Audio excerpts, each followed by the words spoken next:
looks like OBS didn't save my video, the intro video. So we're just gonna jump straight into this without doing the intro video. Gotcha. I see the black screen now. So yeah, we should be live. Let's just double check that the audio is good, that things are working. You want to try saying something on your end? Hello, everybody. It looks like it's good on my side, and just need to know from the people if it works on their side. But we'll see how it is. All right, while we're getting into that, what are we talking about today? Today we're talking about wrapping up the pitch contest, both for this month and then I'm a bit low, but Alex is good. Oh, is it just because I sound sad? Like you're so low. Why aren't you feeling better? All right, I'm just out of my element right now. I'm still bouncing around from different locations, so I haven't sat down to set up my live stream presentation and everything. So that's why I'm a little bit off, but we're good now. We're focused. Let's do this. Card pitch contest. So we're in the final week of the contest. Things are going really well. I'm really excited about a lot of this. And I want to spend some time talking about, some of the cards that got eliminated and our feelings behind them, some of the cards that I'm pushing forward and our feelings behind those. And also what else is happening? And talking about next month's contest. So those are the things that I'm thinking about. Is there anything else you want to add to that? No, I think that's good. All right, cool. So I think on the website is actually the older image. Yeah, I was looking at that. Yeah. How do I know who won? So I think between Apo and Angelic Runes won that one, right? And I know Conjecture of Proteus won against Golden Manual. Yeah. All right. So I want to first start off and talk about, we're in the semifinals right now. Today is the voting between Bursting Tendrils and Encased in Stone. Tomorrow is going to be the voting between Angelic Runes and Conjecture of Proteus. I want to just kind of touch on why we're doing it on Patreon to begin with. So my perspective of it is we have the Patreon members. They are paying to help keep us going. One thing that was definitely a really big challenge last year was the pandemic and finances and not knowing, are we going to survive past this year? And the Patreon members are the ones who really solidified that. They were the ones who, in some of our darkest times, I was like, will our fans stay? Will the game survive? And they were the ones who turned around and said, we want to support you during this time. We really want to make sure that the game is here by this time next year. And here we are. We're still growing. We're doing great. And a lot of that, I have to give love back to the Patreon members. So I think having the semifinals in Patreon only nature feels fitting. It feels like a way to give back to them. But Alex, you're the one who pitched the idea. What made you think of this? Well, I thought about like all the various communities that we have within Genesis, and all needed to be involved. But it's true. It's back to the thing is, they're going above and beyond to support not just Genesis, but Haunted Castle Gaming, the company. Yeah. Yeah. No, continue. No, that's pretty much it. We need to give them, gotta give them more love. Sometimes we're not giving them enough love out there. Yeah. And I think that's a big part of it is a lot of the Patreon members, I can think of quite a few of them, who are the more about supporting the company and supporting our dreams of making it out there compared to, I want the promos, I want this, I want that. A good chunk of it is belief, and belief in us, belief in the product, belief in the company. And I think that's really great. So to all our Patreon members, thank you so much. To everyone who supports us on a weekly, daily, hourly basis, thank you for everything you do. It's really, really great. So let's talk about some of these cards that did not make the rounds and just your sentiments around them. So our first pairing was looking back on the 21st, Animal Instinct versus Bursting Tendrils. So, how do you feel about Instinct? Why do you think it lost? It's fine, and I don't actually have a full explanation why it lost. To be honest, I didn't know that Bursting Tendrils would have as much excitement as support as it's having. To be honest, to me, it's a damage spell. It's cool. It's like it's not over the top. It's not simple. It's in the middle. It's just sure. Yeah, I completely agree, and I think it's Animal Instinct, though a very solid card, very clean, very organized. That's something we praise cards about. But I think this is one of the interesting things about the contest as a whole is when we shift the attention to the audience, they have different desires for the game than what we have. So they see something like this, and where we get really excited about how clean it is, how organized, how well it fits into the structure of the game. Something like Bursting Tendrils, well, it jumps out to them. It does a little bit more, and it does something different. Now, the one thing I did hear a lot were people who are like, how does this card even work? Do you think part of it is people voted on cards because they just didn't know how it worked and didn't want to seem foolish? Well, we didn't ask many people how were they voting. But we got one comment from I don't know if I should name the person. One person said they always vote for whoever's losing. That's fair. So the one thing I'd like to note is majority of the votes that happened, majority of the winners and losers, it wasn't a dramatic landslide for one person or the other. I think Animal Instinct to Bursting Tendrils, it was a victory of just one vote. And that's all three platforms combined, right? So it's really interesting seeing kind of the difference in people's sentiments around them. All right, so next was Determination versus Blazeburn. Determination didn't move forward. Was this a surprise? Was this something you had wished would have moved forward, or what? What are your feelings behind this? So I'm not surprised because Determination is a card like Malicious Persuasion.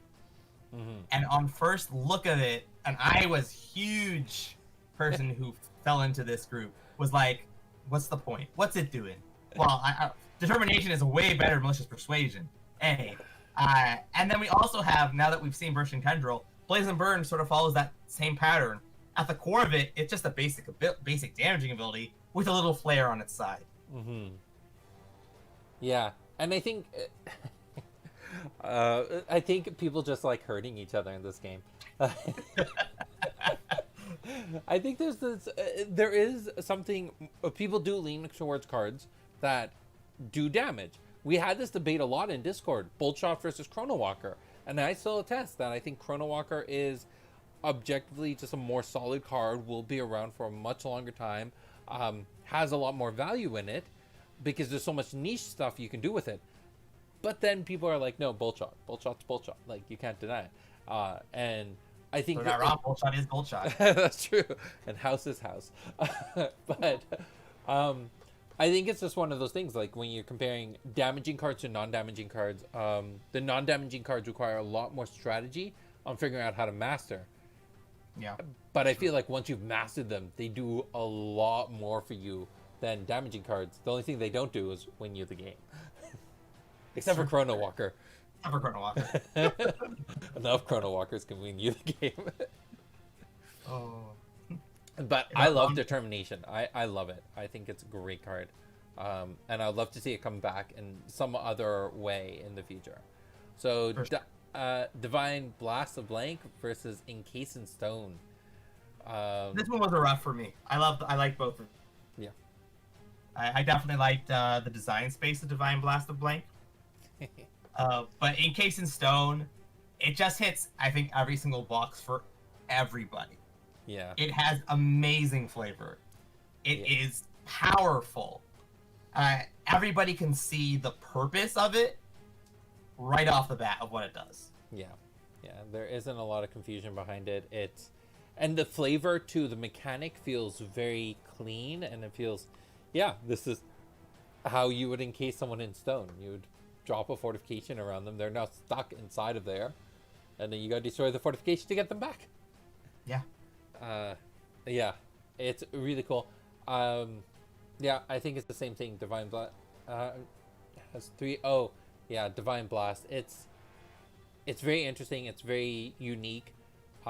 It's surprising that it didn't fall in the same space as like Bursting Tendrils or Blossom Burn.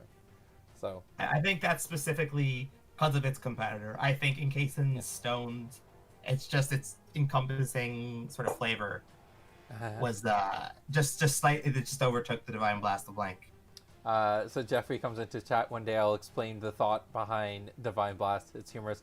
I would love for you to come on on a chat and jump into this. Maybe Alex, if you have a few seconds here, arrange with him and see if we can get him into this Discord chat for a few seconds to come in and chat if he's available, if you're available. But yeah, Encased in Stone, definitely really, really cool.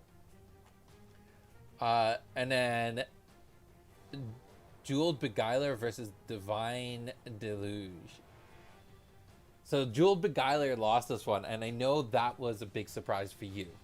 That was a big surprise for me. I just, of all the cards that I had to edit and adjust, Divine Deluge, I think I spent the most time on, like a good maybe hour. And maybe I just came to hate it as I worked on it for so long. That's the exact opposite lesson of Ender from Ender's Game. The more you understand someone, you're supposed to love them, not hate them. Yeah, you just message us, Jeffrey, when you're back. Yes, yes. You're available. I think both these cards are very to the wire. I think this was another case of Divine Deluge just winning by 1 or 2 votes. It's not like it was a landslide victory. I don't know. Both cards are really solid. I love the concept of them. Comically enough, the original concept for Malevolent Spirit back in, I'm talking 10 to 12 years ago when we first started designing the tactical card game, was the exact same as Jeweled Beguiler. Oh, really? Yeah. What it did was he became, you know how we have the new curse mechanic where it's kind of like enchantments, but for summons? You can enchant your opponent's summons. He had an ability which turned him into an enchant onto your opponent's summon, and then that summon would gain, you gain control of it. So it was very similar to this. It was that concept of just stealing your opponent's summons, having a summon that could steal your opponent's summon, and that one's awareness was the 4 corners. So now, what happened to it? Why did it lose that form and become a whole new entity? For the same reasons that Puppet Control wasn't in beta. The concept of stealing stuff was really difficult to figure out how powerful, how weak it was, and the wording of it wasn't set in the game. Even Puppet Control, and we'll give you a little foresight, that one's getting an errata coming out with remastered, and even when Puppet Control launched, after printing, reading the card, and I was just like, oh no, I made a mistake. This card should not work this way. So we fixed it, and I think finally we're at a point where we can start doing stuff like that. But it was just balancing. I couldn't balance that card the way it was. That's fair. All right, Grapple versus Apo. I think for me this is a much more simple one. It's the fact that Grapple is too simple. Yes. And really Grapple is more about look at the potential at this costing system you could do. Yeah. This was unfortunately one of the few cases where it was a bit more of a landslide, but I think it was because at the end of the day, people understood and they appreciated what Grapple was trying to do, but Apple had more potential play. It was a more interesting card. So I think if Grapple came to us from the game design end, if we were designing a new set, we came up with this idea and we're like, we want to move forward with this, it would definitely find its way into the set. But when you're competing on which of these ones is going to be the ultimate winner for this contest, Grapple unfortunately fell a little bit shy there. Jeffrey has an interesting point for future contest people. Jeffrey said he doesn't. The one thing he didn't like about Apo was the name. He didn't know why. He doesn't understand what is Apo. And that's a very good point, Jeffrey. If you just went, here's a card, it's called Apple, I'd be like, Apple, Apple. It makes me laugh. That's the short form of Apple. What's that 170 Bellum card? Apple. Yeah. I just call it Apple. So, I think one thing that would have made some of these cards shine a little bit more and show more appreciation if we had kept the explanation that the pictures gave instead of just showing the card mechanics. Carry forward the effort that they put in to show their love and attachment toward. The only issue was that not every card did that, and it felt unfair for the cards that did compared to the ones that didn't. But I think that's also should be kind of a punishment for your entry, right? That's true. Good All notes for future. Yep. All right. Angelic Runes versus Overwhelming Radiance. Who won this one? I'm guessing Angelic Runes because it's still Angelic Runes before. won. I was very surprised that Angelic Runes won because I didn't think other people cared about alterations. Yeah. So I love Angelic Runes. I think it's a really, really cool card, really niche concept. It gives that kind of board state thing that I'm really looking for. So I don't know. Like I think I'm on the fence about this one. Either or, I would have been happy with either or winning this one. Spoiler for you guys: Overwhelming Radiance was Sid's favorite card when we were doing the original running through of the contest. But it was definitely one of my first reads of a lot of the cards. It was the one that stood out so much. It hit Pacify, which is something that I've been trying to figure out for a long time. It did something that was really cool, which was saying, all right, the best counter to Pacify is to just attack right away. Well, if you're going to attack right away, your summon is killed. Like, there's nothing you can do about it. It did a lot of really, really cool things in that niche space. I think Angelic Runes, when we talked about Overwhelming Radiance at that time, Angelic Runes wasn't pitched. I think both of these cards You're right. solve something I've been trying to figure out a long time. Overwhelming Radiance was trying to figure out how to do Pacify better. Angelic Runes was trying to figure out how to do Fortification better. So I think they both hit different spaces, and I'm happy that Angelic Runes won. I would have been equally as happy if Overwhelming Radiance won. That's very true. The one thing I'll say about Angelic Runes is there's a lot of open space there for design. Like I took pieces off of it when pitching it. Like one of the things that the Angelic Runes doesn't do is occupy its current spot. Yeah. Because I was like, oh well, summons can't move through it. Why does it need to occupy a spot? Which was originally the intention. Yeah. But and I'm like, and then Sid was like, well, champions can run through it. I'm like, oh, I removed that thing.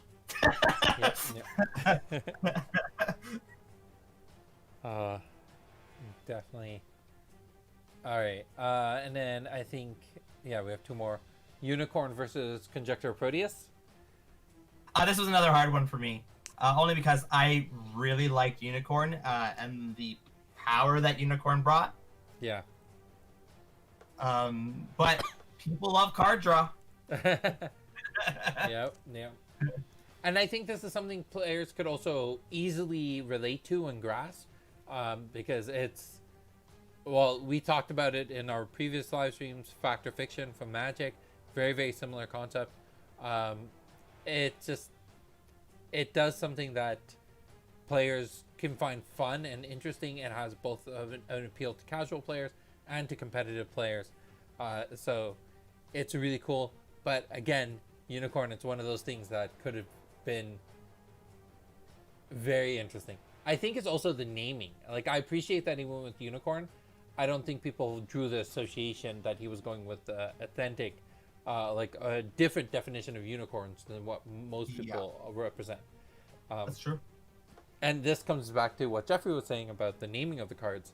Sometimes that needs to be considered. It seems really cool to go into this niche space, but then if your audience doesn't understand it, you lose them across the concept. All right. Interesting about conjecture is I'd like to see it in multiplayer. You know, you team up buddy with one guy, walk over to him, drop it on them. Hey, you want to put 4 cards in one pile? That's true. That's true. You could just target your own. Hey, let's move on. Let's move on. Impudulu versus Golem Manual. So Golem Manual won in the first round. Yeah, I think this one for me is another. I think Impudulu, well, it was unique altogether. It was something everybody had seen before. Yes. Does that make sense? There was nothing new about it. Yeah. I think at the end of the day, kind of what you're saying here, it falls into the same realm, almost the same realm as what was that? Grapple. Yeah. Where I think it was just a little too simple. Mm-hmm. Which is, again, I feel really bad about this because one of the big criteria that we moved certain cards forward with was how simple cards were. We appreciate. No need to apologize, Sid. These just the hurdles the contestants have to go. It's gotta be simple for us, but then extremely advanced for the contest people. Ah. This is the maneuver thing all over again. All right. So No! everyone will see what we're talking about when we get into second edition. So then we had Bursting Tendrils beat out Blaze and Burn, and Case and Stone beat out Divine Deluge. So today is the semifinals for Bursting Tendrils versus Encased in Stone. And then on the other side, I think tomorrow will be the semifinals between Angelic Runes and Conjecture of Proteus, if I'm correct. I believe so. I think it's on the Facebook group in the background image. They should have the proper winners. What is... I don't know. Do you want to do speculations on... Sure, that's speculation. So, if we remember, I believe Shahan, let's pull up Shahan's speculations. He's put some bets out there that he believes it's going to be Bursting Tendrils versus Conjecture in the finals. Ooh, I'm gonna throw it out there. I'm gonna say Encased in Stone. Yeah. And now I don't know about the other two, but since Jeffrey's here in the chat, I'll go against them and say Angelic Runes. Yeah. So I definitely want to see Encased in Stone come into the finals. I think not.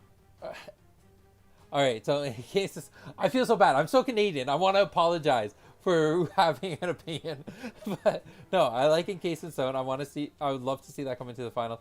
I want to actually see Conjecture of Proteus come into the finals, and part of the reason is I'm really curious to see how that card plays out in gameplay itself, because you have to get close enough to your opponent. I don't care what the awareness is. You still have to be relatively close to.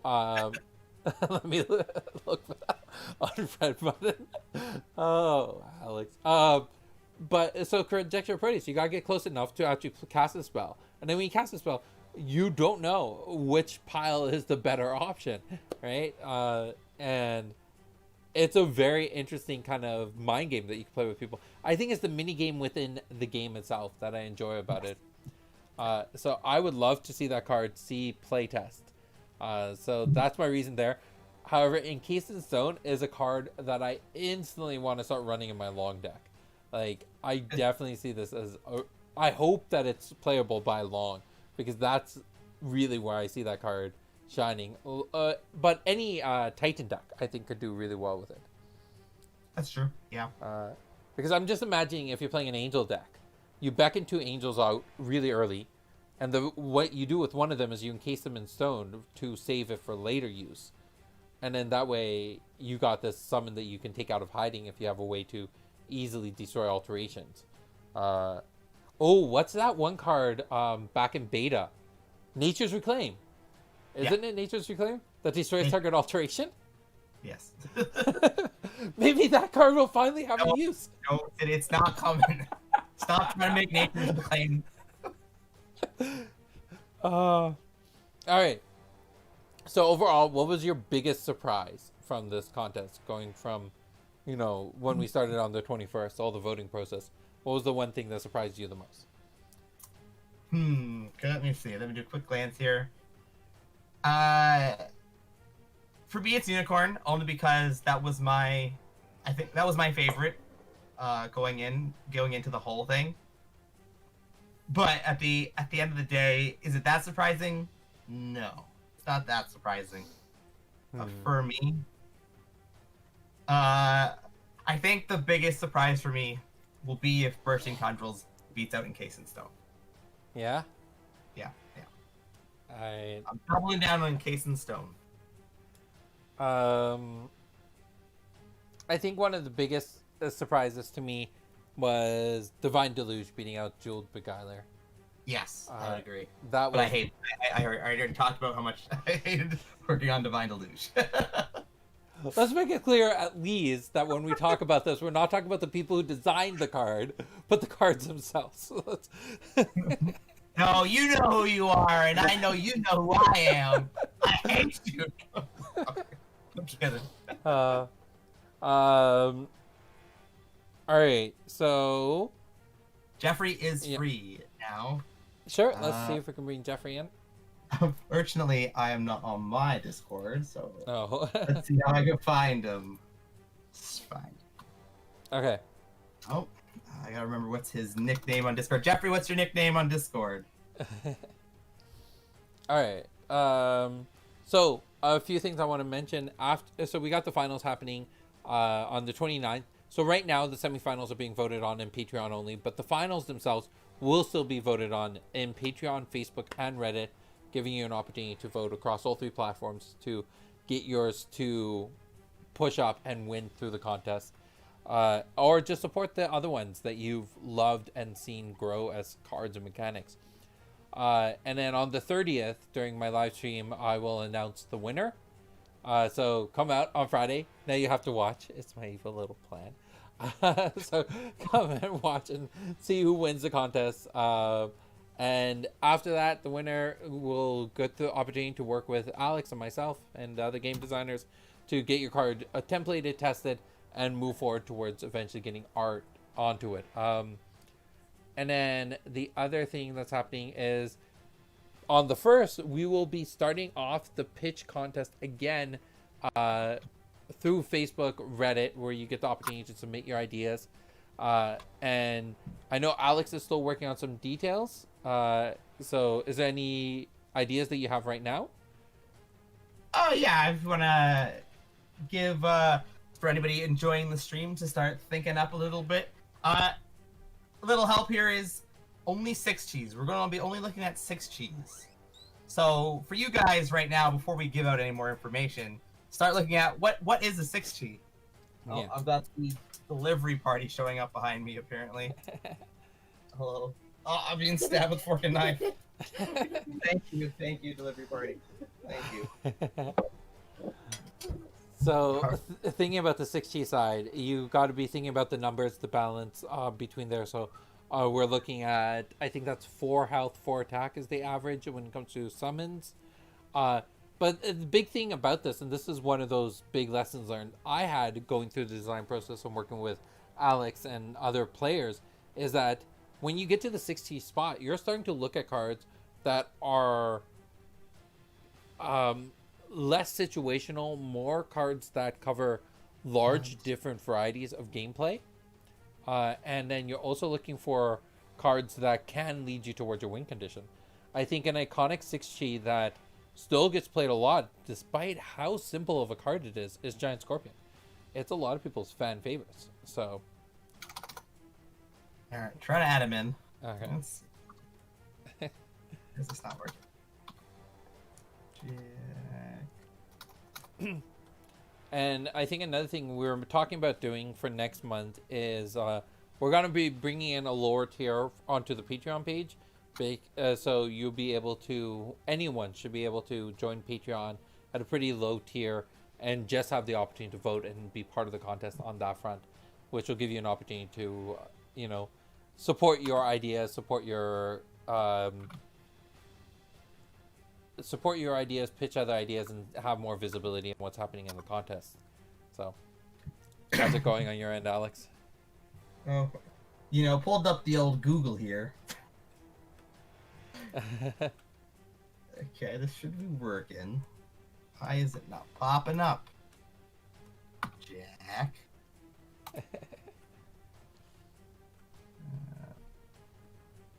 Let's see, that's not supposed to be a search. Add. Okay, add this person. Oh no. Yep, there we go. There we go. Hey. I'll use the opportunity for Jack as a distraction to eat some food. Don't look at me. No, you disappeared off of my stream, so I don't have the camera anymore. But Jeff, are you there? I see him. Okay. I do not hear him. Yeah, I don't got audio on my end. I heard a laugh. Jack, say something. I'm here, but I can't hear you guys on the. I see you. I can't hear you on here. I hear you on my phone. Interesting. I can hear you. You have the sound of That's it. You just heard a laugh. No, we hear I'm you. We hear you all talking. now. Can you hear me? Yeah, I'm yeah, talking right now. We can hear your sweet, sultry voice. Yeah, I know. He sounds Oh, like that's someone from usually like a delayed. radio show, eh? Mhm. Holy jeez.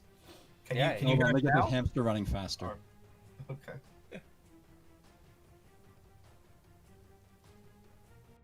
The stream can hear all three of us. Yeah. Interesting. I've got a great face for radio. I've been told that many, many times. It's unfortunate that the audio is not coming in through Discord. It's just going to be a, we'll ask our hold on, questions. thinking my It'll be a long delay until the answer. Okay. Now is this regular time? Can you hear us? I can hear you now. There we go. That's regular time. Oh, that was the Hey, problem. we synced up. I was on mute. Sorry. Oh, that's awesome. All right. So thank you guys for letting me come on and Yeah. talk about my little funny, well, soon to be funny. I hope you guys laugh at it. Thing about Divine Blast of Blank. And the reason I called it blank was because I thought I was going to tip my hat if I called it the Divine Blast of Antioch right out the gate. Because I'm brand new to Genesis. I played my first handful of games a couple weeks ago with Will, I believe on the Mondays. And opening the boxes, I loved those rabbits, very Monty Python-esque. So I thought you guys needed a holy hand grenade of Antioch, which is where the Divine Blast of Antioch came from, Oh, that's which so is why good. there's a delay of 3, because you're supposed to count to 3, not 4, and not 2. I just thought, perfect. That's so good. That's so I good. I thought if I did it right out the gate, you guys would say, this is a joke. We're not going down that road. So I thought, well, I'll call it Divine Blast of Blank for now, just to, soften that blow a bit. Oh, Because I that's figured so good. Monty Python meme deck would be great, right? It'd never win, but it'd just be fun. So I thought it would work. I love it. I love it. Clearly I've outsmarted.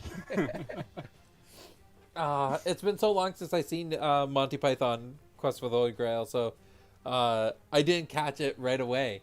But no, that's so good.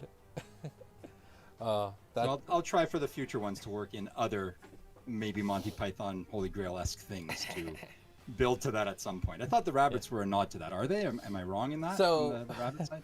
The rabbit thing is like a weird comical joke that just happened organically. So in beta, we had the decoy rabbit. The decoy rabbit was originally this idea. If you ever watch Naruto, they have these really absurd moments where someone throws like these shurikens, and then they're gonna hit the target, and then there's a puff of smoke, and there's a piece of wood there instead.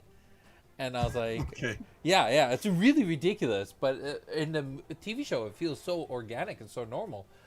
So I was like, okay, how do I incorporate something similar to that? And I don't know why, but I came up with this idea of the decoy rabbit. And I was pitching the idea to the art team on like, okay, how do you make the decoy rabbit?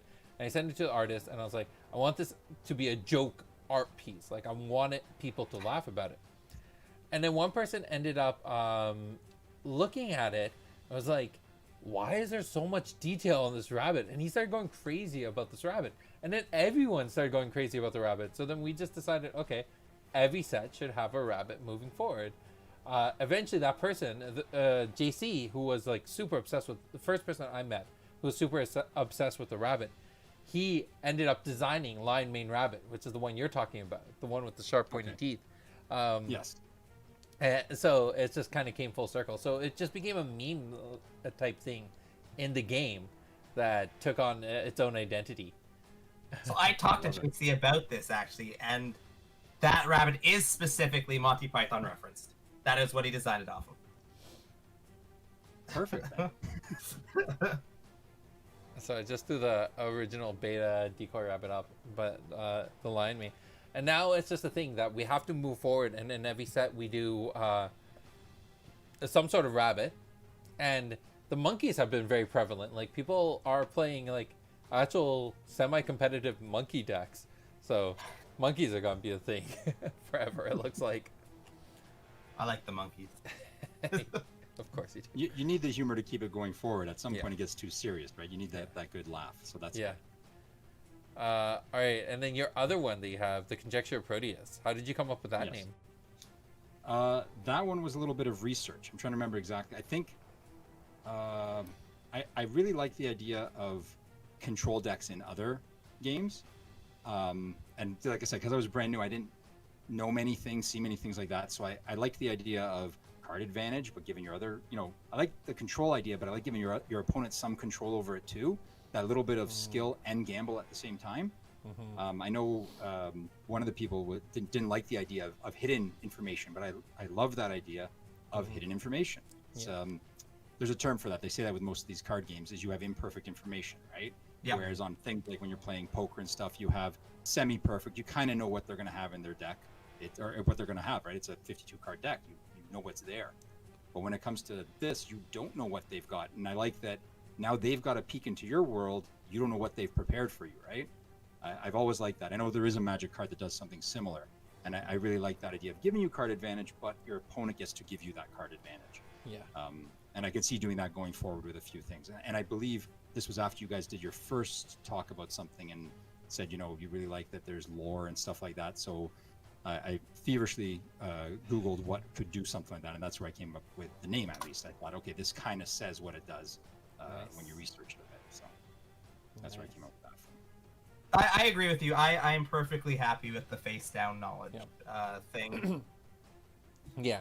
And the thing is, like, not every card has to make everyone happy. It's actually, the same person who was debating about not being happy about this also made mention of the fact that, like, when you design cards, you want it to be, you don't want cards that everyone's okay with. You want to make cards that some people love and some people hate, because that controversy ends up creating a lot of excitement and variety in a game. So I actually really like the way it's designed as is, and I'd love to see a playtest. Like, I'm super psyched about doing that. Well, he also said it would be in the final, he thought. So Yeah, I know, that's right? true. So, Yeah. take away This the- card it's is- gonna be in the final. He went off about this card. It's going to be in the finals. So good. Actually, so a long time ago, some older champions I made a while back, like when I first designed the game, one of the old champions' name was Proteus. So it did make me laugh when I saw this, and I was like, hey, did they know about that? Like, how do people know about that? Did I say this on a stream at some point? Like, how did this happen? So It's that creative thing that pervades the universe, right? It just bleeds into everyone's brain. If it wins, then you have to create that champion going forward, right? Whatever set it comes out in. one day. But now that I have the exposure, no one's going to vote for it. They're going to say, look at that jerk. He got on camera and I didn't. No one's voting for that card going forward. That's for sure. Be a bloodbath tomorrow. That was good. No, I'm really happy you explained the story behind Divine Blast of Blank. That definitely was a good thing to have recorded on the stream. That made me laugh. I'll repitch it again when it comes for another month. At some point, there'll be enough ground search, hopefully, that people just go for it. We'll get the Black Knight and everything. I'll go through all those. Somehow they'll all get involved. Comically enough, so Malfeasance, it's the Jaylara rare. It's the Carl who designed it. He came one day and he's like, I have a great idea for a card, and he pitches the card and he's like, I'm gonna call it Malfeasance. So we're like, I don't remember what the card did, but we all were like, no, this doesn't make sense. This isn't a good card. So he went to the drawing board, and his whole entire thing was to make a card called Malfeasance. He didn't care what the card did. He just really wanted a card called Malfeasance. So he pitched maybe somewhere from 6 to like 10 different ideas. He just kept on every week pitching new ideas for this card called Malfeasance. And eventually we ended up with the one we have. But it's just that persistence eventually wins. It wears you down. At some point, you go, we don't want to hear from the guy anymore. Let's just do it. Let's shut him up. All right, Jeff. If you were not to win, Yeah. who do you want to win? I believe, I think Encased in Stone I really liked. I like, of the ones that are left in the running. Yeah, That was one of my favorite ones. outside of the Both running, really not your own. Who lost that you wish was still going forward? Whoever got the least votes, because it means I'd be easiest to beat them. Like a foot. No. Grapple! I'd have to Grapple! because you know what? There were so many. I can't remember all of them. Yes. I did like Apo, other than the name. I thought that was good, but I think that's still in the running. I don't know. There's a lot No, of this pool that it is. they got out. I did like that. You know what? I'd have to look it up. Don't remember all the cards that were there. I liked the. Oh, it was one of the ones I think that the Tendrils beat. There was that. Oh, it was the other Blast. There was another Blast one, right? Blaze and Burn. Blaze and Burn. Yeah, Blaze and Burn. I think. No, it wasn't. It was one that the naming seemed to work with one of mine. I thought that'd be great. You have two of them, one right after another. What was that one called? Shoot. You have Overwhelming Radiance. No. No. Divine Deluge. Yes. Divine Deluge Oh, with yes, Divine Divine Blast Blast. of Antioch. I thought, you know, that's something you don't want to see as an opponent because you get one and then the other right after, and you're like, come on, two divines, one right after another, right? I just thought it was lyrically it sounded good, Yeah, that's it. but we couldn't both win, so I still would have to crush him in the end, one way or another. Divine Deluge sounds like the name of a superhero that Stan Lee would make. That alliteration, right? You can't get away from it. Yeah, exactly. That's good. All right. I think. Alex, was there more details about next month's contest that you wanted to bring up? Yeah, now that I'm not focusing on finding Jeffrey here. So all your designs need to be 6Gs, as best as you can. 6Gs are actually kind of easy to make, because if you make them too powerful, like a 7G or an 8G, it's not that hard to scale them back to a 6G. And if you make them kind of weak, it's not too hard to scale them up that extra step. However, sorry, there's more steps to it. Not fully fleshed out.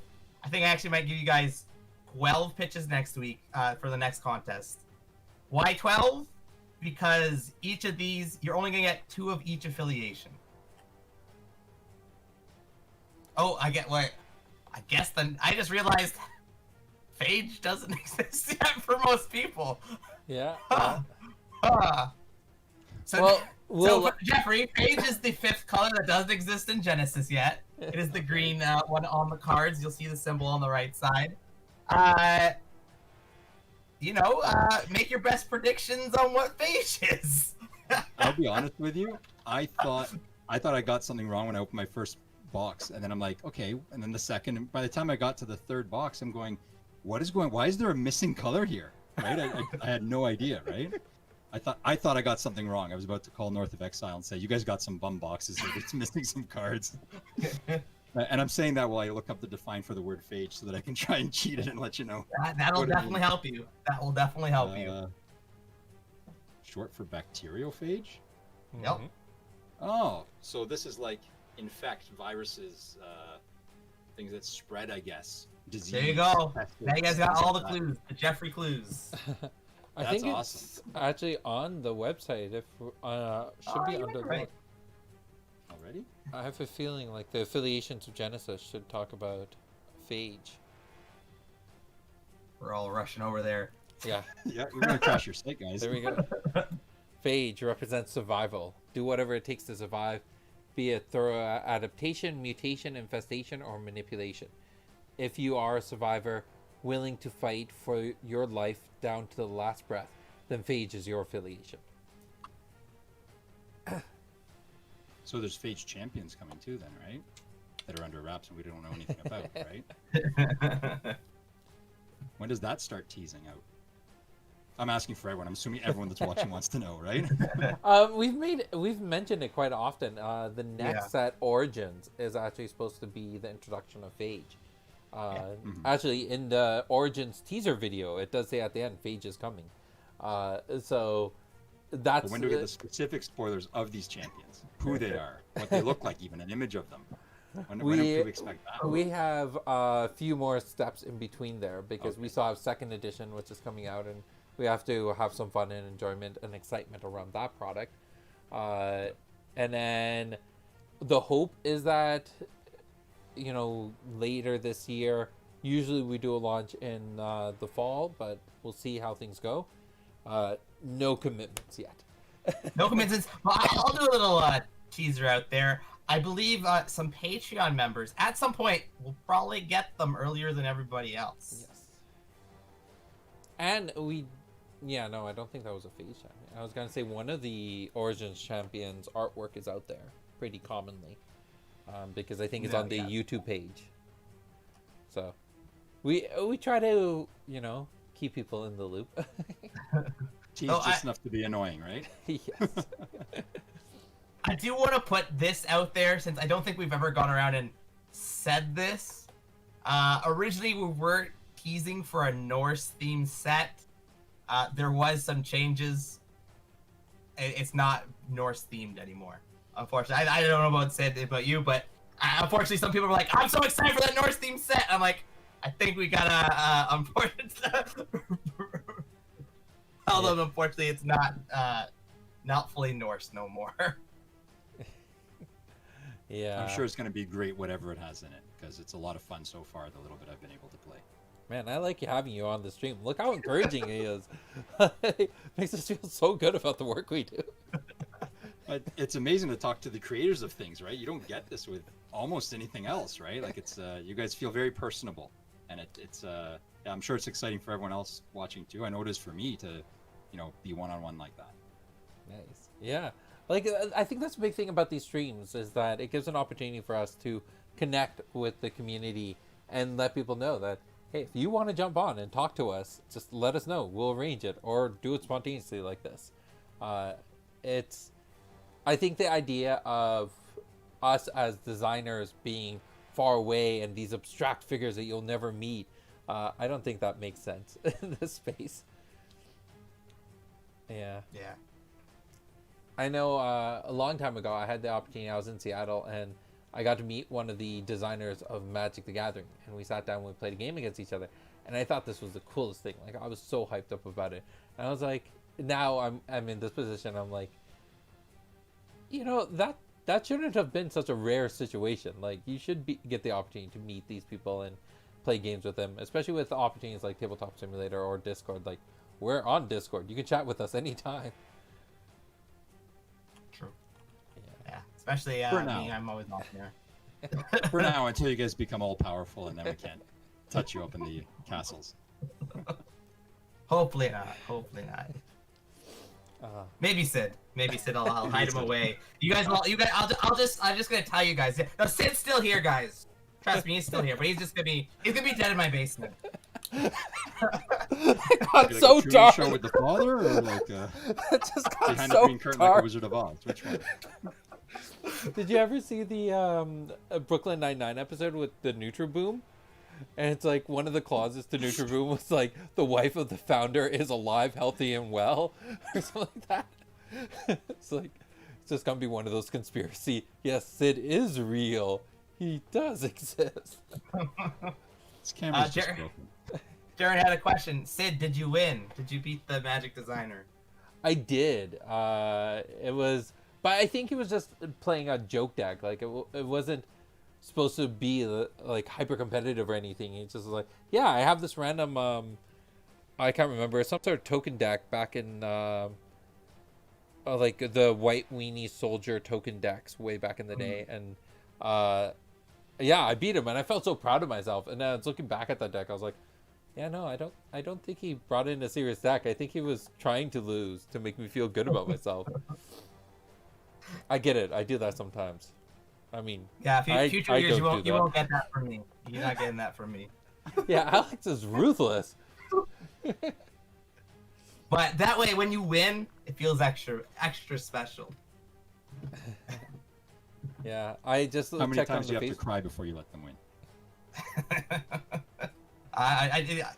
You know, I didn't let Sid win a game when I first learned the game for like a good year.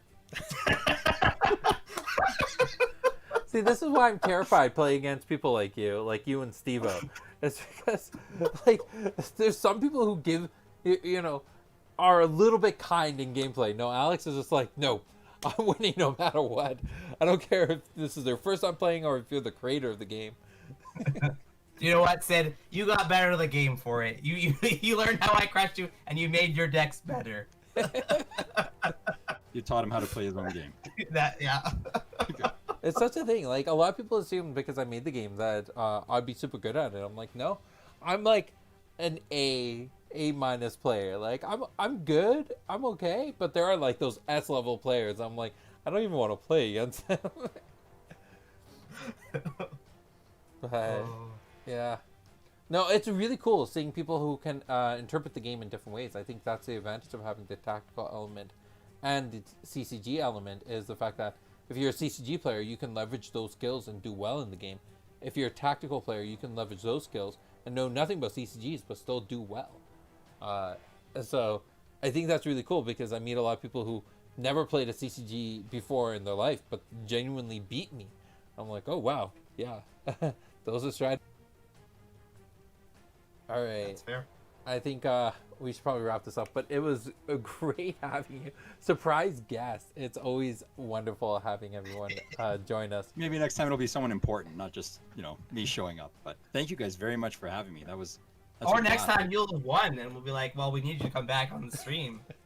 I would only hope. It's on Patreon. I don't think I have a lot of support on Patreon, so we'll see what happens. You may see people with similar names to me joining up just to vote to move it forward. 1 month memberships, that's all. A bunch of variations on my name. But thank you guys very much. This is an honor to be with you guys. I know you said you're open to people all the time and all that, but it's very, very nice. Thank you for inviting me on to talk about my little joke I tried doing. That was before I even knew how to play Genesis. I hadn't even played my first game, and I thought this would be fun. So I love it. and now I'm addicted. Can't wait to play it in person.